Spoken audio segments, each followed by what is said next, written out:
আসসালামু আলাইকুম প্রিয় খামারি ভাই ও বন্ধুরা, আপনারা যে যেখান থেকে দেশ কিংবা প্রবাস থেকে কাছে কিংবা দূরে আপনারা যেখান থেকে আমার এই ভিডিওটি দেখতে পারতেছেন, আমি সবাইকে জানাই জাকির কৃষি খামারের পক্ষ থেকে আন্তরিক শুভেচ্ছা এবং অভিনন্দন। এই যে আমার সামনে যে ঘাসটা দেখতে পারতেছেন, এই ঘাসটার নাম হচ্ছে ইন্দোনেশিয়ান স্মার্ট নেপিয়ার ঘাস, গরু ছাগলের প্রিয় ঘাস। এই ঘাসটায় পাতা অনেক বেশি, এই ঘাসটা নরম। এই ঘাসটা গরু ছাগলকে খাওয়াতে কোনো প্রকার মেশিনের প্রয়োজন হয় না, গোড়া থেকে কেটে দিলে সম্পূর্ণরূপে এই ঘাসটা খেয়ে থাকে।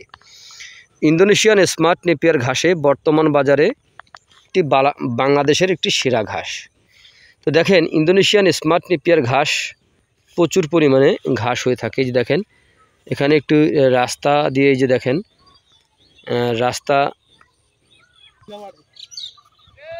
এই ঘাসটা যখন আপনি দেখবেন একবার রোপণ করার পরে দেখবেন যে যেই ঝোপাটায় আপনার কম করে চারা গজিয়ে থাকবে, তাও আপনার 50-60টি চারা গজিয়ে থাকবে, যেটা কম। এই যে দেখেন এ পাশে রাস্তা, মানে রাস্তা বলতে বিলের একটা বিল বলি অথবা ভুই বলি, যাই আর কি, চক বলি। এই যে মাঝখান দিয়ে এটা হালট বলে, এখান থেকে মানুষ যাতায়াত করে, এই কারণে এই পাশেও ঘাস রোপণ করা হয়েছে, মাঝখান দিয়ে ফাঁকা, তারপরে এই পাশের ঘাস রোপণ করা হয়েছে। দেখেন এই পাশের ঘাসটা আগে কাটা হয়েছে, তো এইটার ভিতরে দেখেন কি পরিমাণে চারা গজিয়ে আছে, প্রচুর পরিমাণে চারা গজিয়ে আছে দেখেন।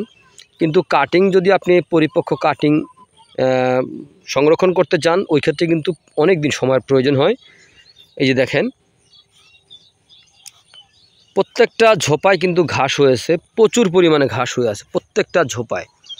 তো আপনারা যদি এরকম ইন্দোনেশিয়ান স্মার্ট নেপিয়ার ঘাসের যদি পরিপক্ক কাটিং যদি আপনারা রোপণ করতে চান, তাহলে আজই আমার স্ক্রিনে দেওয়া নাম্বারে যোগাযোগ করবেন। তো প্রিয় বন্ধুরা, আপনারা যে যেখান থেকে আমার এই ভিডিওটি দেখতে পারতেছেন, তো আপনারা সকলে ভালো থাকবেন, সুস্থ থাকবেন। আসসালামু আলাইকুম ওয়া রাহমাতুল্লাহি ওয়া বারাকাতুহু।